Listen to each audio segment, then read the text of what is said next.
Howdy everybody. I'm down here on the south side of the farm, right here at the very first swale that we dug. I am putting sheep poop on the swale. So why am I doing that? Well, it has to do with a colossal failure that I had that spanned over a number of years. I kept making the same mistake every year. And that has to do with something called succession and not having a clear understanding of how it worked and why it was important. So I mentioned before that I took a permaculture design certificate course with Jeff Lawton. And in that course, Jeff presented an entire lecture about the phenomenon of succession. And when I graduated from the course and went back home, I still didn't really understand succession. I thought I did, but I didn't. So let me just go through it real quick. To understand succession, you need to start with the end product and understand what the ultimate goal of natural succession is. And that is to create a forest, like what's right there. Now you may say, wow, what about all those areas that are grasslands? That's not forest. And you're right, it's not. And the reason why they stay grasslands is because there are animals that are grazing those lands. So that's what keeps them as grasslands. The ultimate goal is to be a forest.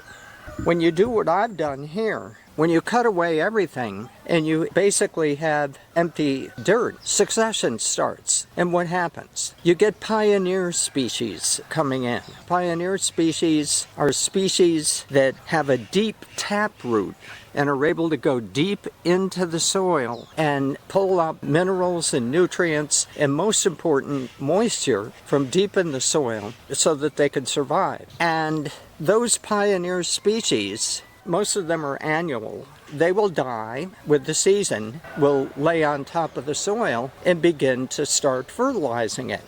And of course the next year, the same weeds or maybe some other pioneer weeds will come in and do the same thing. That cycle will keep going and going and going until there's enough organic material on the top of the soil to support other species coming in.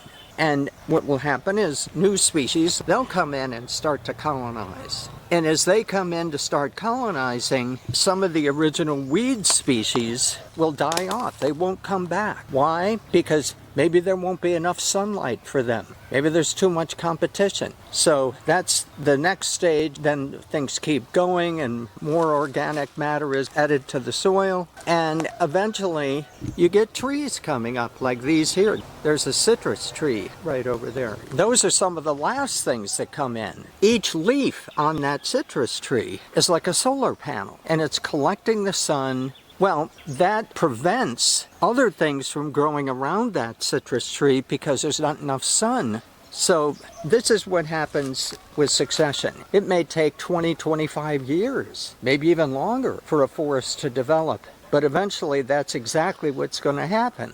What most people don't understand about succession is that it isn't just the replacement of weeds with better species, but it also is a succession of strata.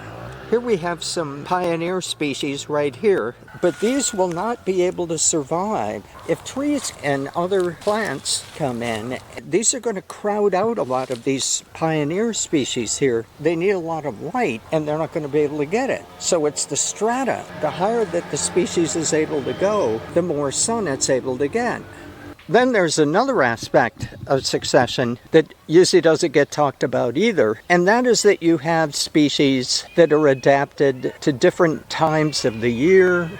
In the northern hemisphere, spring species that come in early, right after the snow has melted, like the flower daffodil. Some of those flowers will come up even when the snow's still on the ground. So those are spring species. They come in, they last a couple months, they go away. So there's time involved. How long does a species last? For example, this species is designed to last for 1 year, maybe 2 years, and that's it. It's not a long-lived species. Whereas this tree is a long-lived species. It's going to stick around for a long time. That's another thing that has to be dealt with when you're thinking about these things.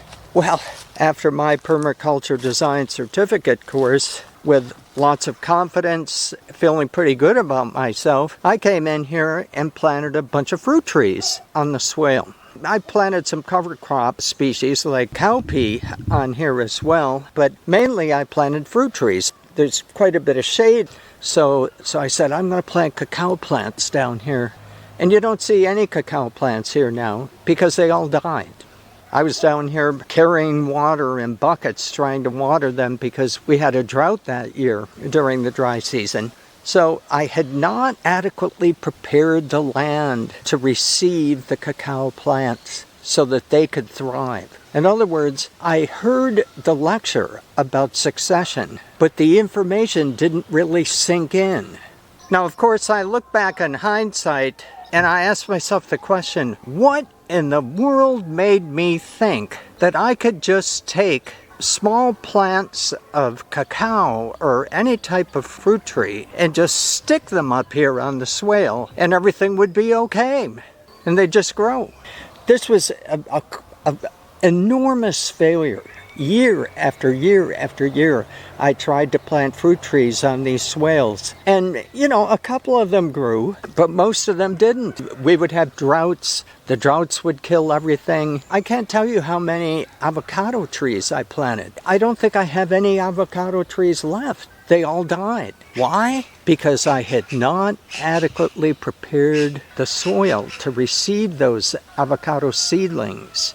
So when you think about introducing, whether it's a swale, whether it's another area that you're going to plant fruit trees, think about how you can prepare the soil, taking advantage of the successional thing that nature wants to do anyway. This is what syntropic agroforestry does. Syntropic agroforestry doesn't come in and just throw a bunch of fruit trees on a swale like I did and think that everything was going to be okay.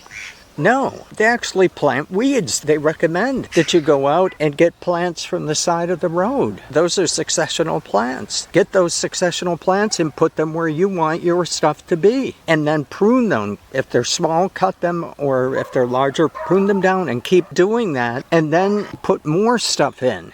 You can accelerate the succession process. You can't change it, but you can accelerate it. And that's what syntropic agroforestry does. And that's what I'm going to do here during the dry season. Probably the worst possible time to do it because there isn't a lot of moisture. Even though we're getting more than usual, there still isn't a lot of moisture.